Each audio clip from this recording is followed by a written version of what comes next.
는 하나님의 말씀은 레위기 26장 27절에서 39절까지 있는 말씀입니다. 구약성경 188쪽 레위기 26장 27절에서 39절입니다.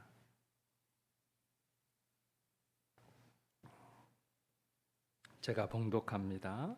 너희가 이같이 될지라도 내게 청종하지 아니하고 내게 대항할진대 내가 진노로 너희에게 대항하되 너희의 죄로 말미암아 7배나 더 징벌하리니 너희가 아들의 살을 먹을 것이요 딸의 살을 먹을 것이며 내가 너희의 산당들을 헐며 너희의 분향단들을 부수고 너희의 시체들을 부서진 우상들 위에 던지고 내 마음이 너희를 싫어할 것이며 내가 너희의 성읍을 황폐하게 하고 너희의 성소들을 황량하게 할 것이요 너희의 향기로운 냄새를 내가 흠향하지 아니하고 그 땅을 황무하게 하리니 거기에 거주하는 너희의 원수들이 그것으로 말미암아 놀랄 것이며 내가 너희를 여러 민족 중에 흩을 것이요 내가 칼을 빼어 너희를 따르게 하리니 너희의 땅이 황무하며 너희의 성읍이 황폐하리라. 너희가 원수의 땅에 살 동안에 너희의 본토가 황무할 것이므로 땅의 안식을 누릴 것이라. 그때에 땅의 안식을 누리리니 너희가 그 땅에 거주하는 동안 너희가 안식할 때에 땅은 쉬지 못하였으나 그 땅이 황무할 동안에는 쉬게 되리라.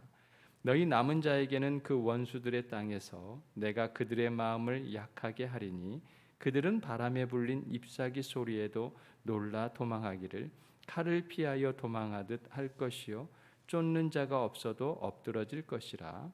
그들은 쫓는 자가 없어도 칼 앞에 피하여 도망하듯 할 것이요 쫓는 자가 없어도 엎드러질 것이라.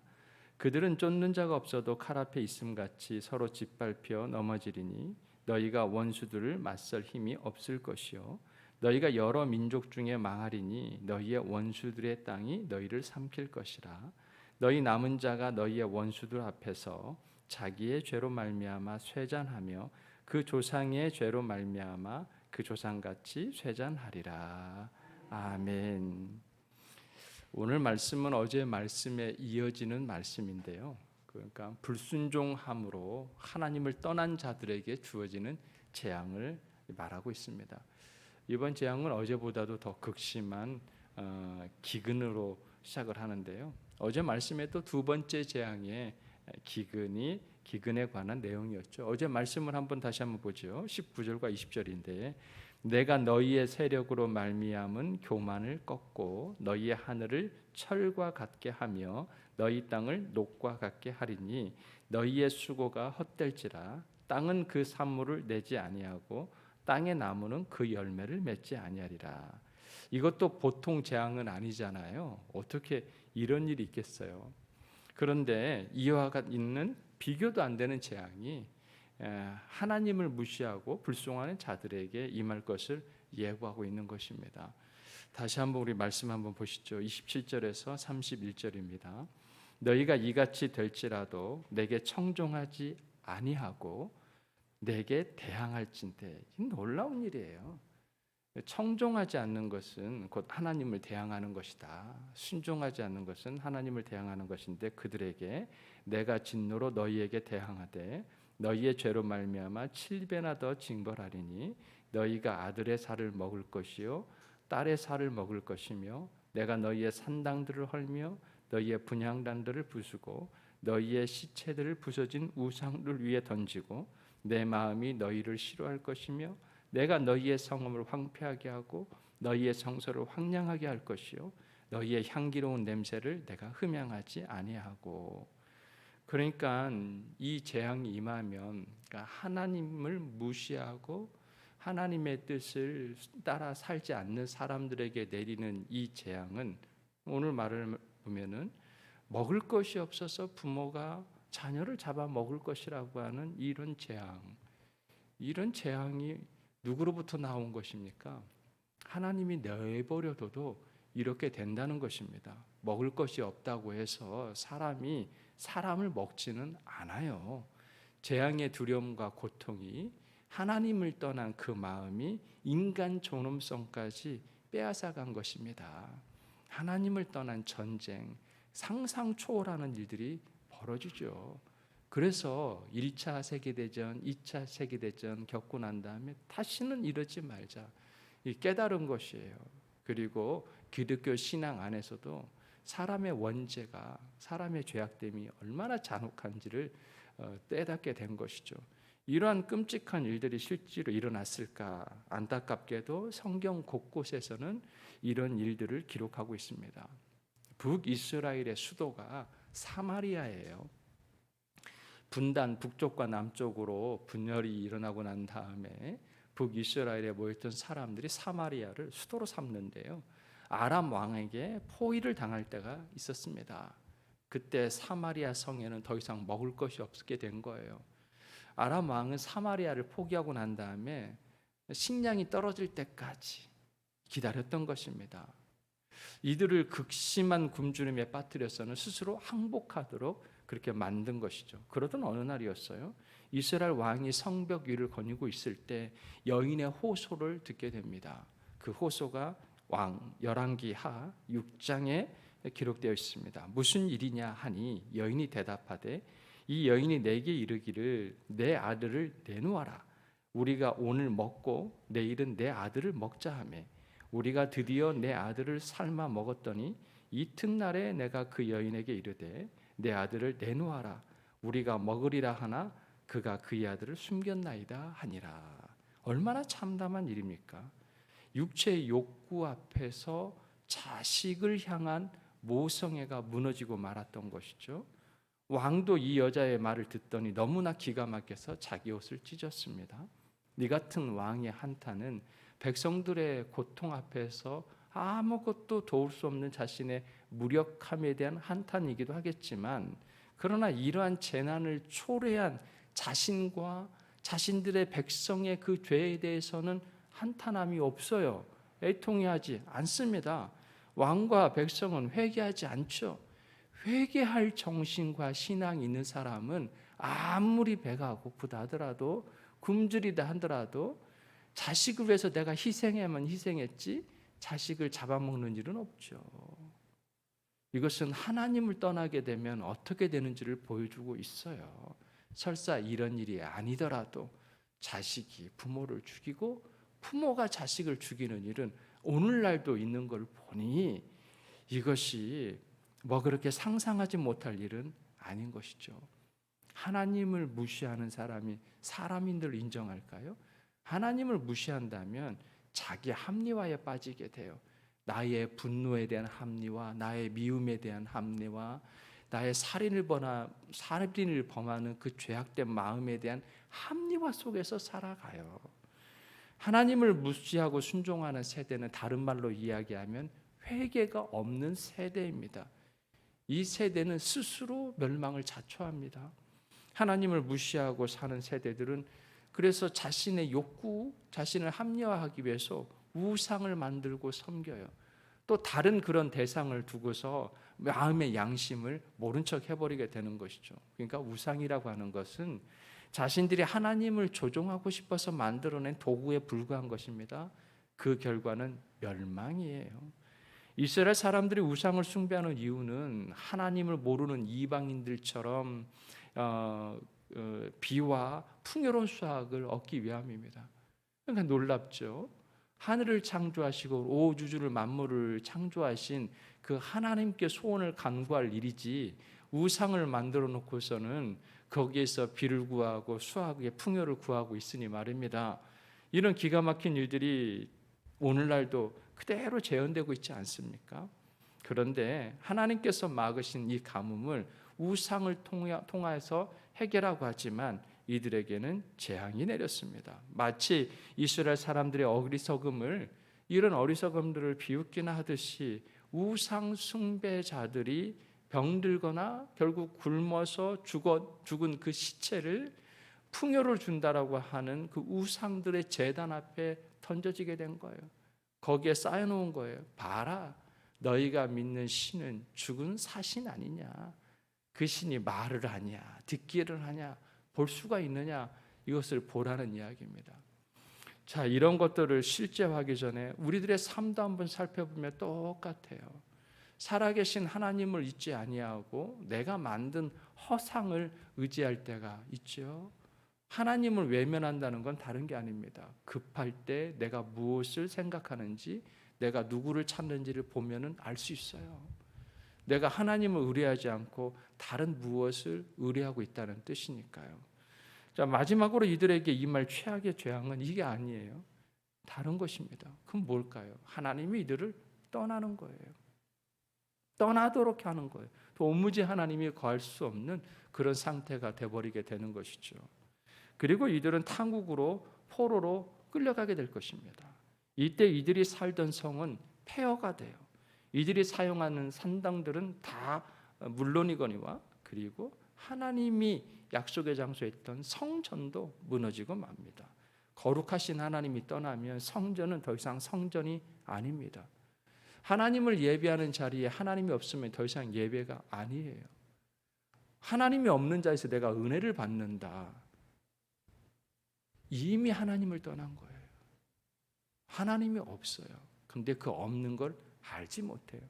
자신이 만들어 놓은 허상 속에서 자신이 믿고 있다, 예배하고 있다라고 하는 것에 속는 것이죠.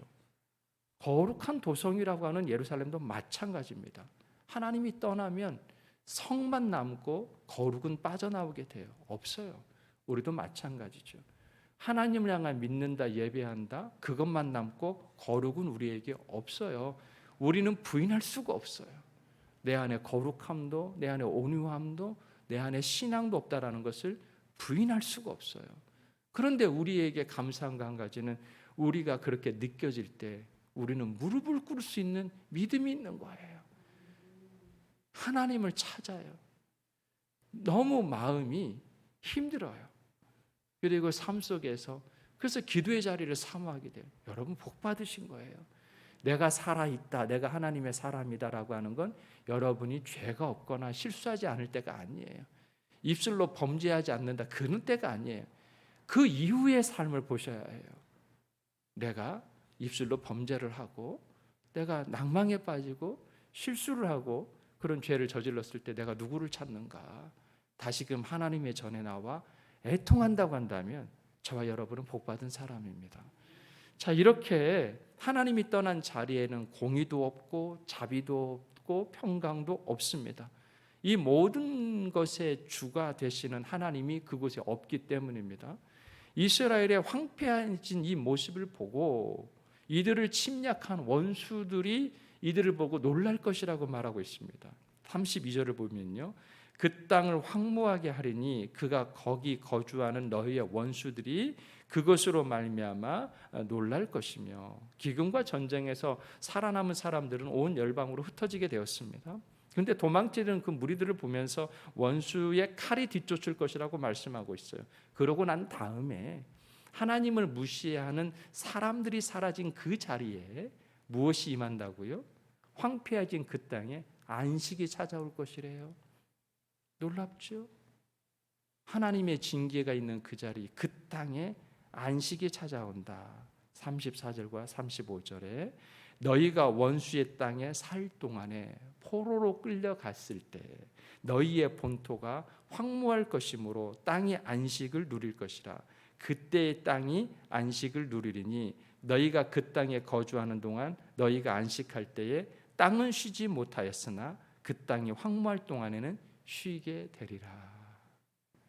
이스라엘이 죄를 짓고 우상 숭배를 하면서 분주하게 왕래하였던 그 땅이 드디어 안식을 되돌려 받는다는 거예요. 우리 마음속에 있는 우상이 사라질 때 우리는 여호와 하나님과의 친밀한 교제 속에서 안식을 누릴 수 있어요. 공교롭게도 내가 의지했던 것이 사라질 때 비로소 하나님을 찾고 의지할 수 있는 것이죠. 그런데 이렇게 되는 사람은 제가 늘 이야기하지만 복받은 사람입니다. 완전히 황폐한 땅에서 하나님께 부르짖고 있다. 애통하는 자는 복이 있나니 너희가 위로를 받을 것이요 심령이 가난한 자는 복이 있나니 하나님의 나라가 너희 것이라. 상한 심령, 이 상한 심령, 애통하는 이 마음, 전에는 몰랐죠. 근데 이 애통이 돌아온 거예요. 이 상한 마음이 돌아온 거예요. 내 심령이 돌아온 거예요. 여러분 아시죠? 하나님 눈물이 돌아왔어요. 내 안에 애통이 돌아왔어요. 하나님의 의에 대한 줄이고 목마름이 돌아왔어요. 얼마나 행복한 일인지요. 이제 살 것 같아요. 이제 숨이 쉬어져요. 이렇게 고백할 수 있는 거예요. 이들을 심판한 것 같지만 이렇게 깨닫고 돌아오는 백성들이 생기게 되는 것이죠. 코로나로 말미암아 사람들의 움직임이 제한되었습니다. 그러니까 하늘을 나는 비행기도 멈추게 되었어요. 사람들이 발길이 멈추는 그 자리에 어떤 일이 벌어졌습니까? 대도시에는 미세먼지가 사라지게 되었어요. 맑은 공기로 회복되었고요. 사람이 사라진 곳에 그 자연들은 안식을 누리게 되었어요. 놀라운 일이에요. 이렇게 이스라엘 땅에는 안식이 돌아왔지만 하나님을 떠난 사람들은 안식이 사라지게 된 거죠. 36절에 너희 남은 자에게는 그 원수들의 땅에서 내가 그들의 마음을 약하게 하리니 그들은 바람에 불린 잎사귀 소리에도 놀라 도망하기를 칼을 피하여 도망하듯 할 것이요 쫓는 자가 없어도 엎드러질 것이라. 한때는 5명이 100명을 상대하기도 하고 100명이 10,000명을 상대했던 이스라엘이 이렇게 처참하게 몰락할 것임을 이야기하고 있습니다. 있는 힘을 다 써보지만 소용이 없는 거예요. 우리는 혹 여러분 가운데는 이런 경험이 있을지도 모르겠습니다. 있는 힘을 다 써봤어요. 이 사람 저 사람에 가서 도움을 다 구워봤어요. 그럼에도 불구하고 허사일 때가 있습니다. 근데 거기에 여러분의 인생이 헛된 것이 아니라 그것으로 말미암아 생명의 주를 만나셨을 겁니다. 살아계신 하나님께 의뢰했을 것입니다. 하나님을 떠난 자리에는 불의와 부패와 악행들만 있지만 다시금 하나님을 의지하는 자에게는 사라져버리는 그 하나님의 공의와 그리고 자비와 평강이 다시 돌아오게 됩니다. 그래서 우리는 넘어져 황망한 가운데 있는 사람, 아무런 소망 없이 울고 있는 사람에게 우리는 누구를 소개해줘요? 내가 만났던 소망이신 하나님, 평강이신 하나님을 거침없이 소개해 주는 것입니다. 내가 경험했으니까, 내가 아니까. 이거 다 허망한 일이라는 거예요. 그거 의지할 거 아니라는 이야기죠. 그리고 우리 자녀들을 위해서도 그렇게 기도하죠. 하나님을 떠난 이스라엘은 이렇게 쇠약해질 뿐입니다. 이것이 바로 끝까지 하나님을 무시하고 불순종한 사람들과 그 민족의 최후예요. 그러니까 우리는 어떻게 해야 됩니까? 주님께서 가라고 하면 갈 수 있는 심령이 되고 멈추라고 하면 내 주님하고 멈출 수 있는, 심지어는 뒤로 물러나라고 말씀하시면 물러날 수 있는 하나님에 대한 믿음이 있어야 되지 않겠습니까? 그 정도로 신뢰하는 것이죠. 이것은 억지가 아닙니다. 믿음으로도 성장했고요. 경험을 통해서도 깨닫게 되었어요. 부질없음을 깨닫게 된 거예요. 물론 우리들의 죄악이 본능적으로 나를 주장하기도 하고 그렇게 믿기도 하지만 이내 돌이켜서 아이고야 또 내가 또 이러는구나 라고 하면서 기도의 자리를 여러분 삼하고 계시잖아요.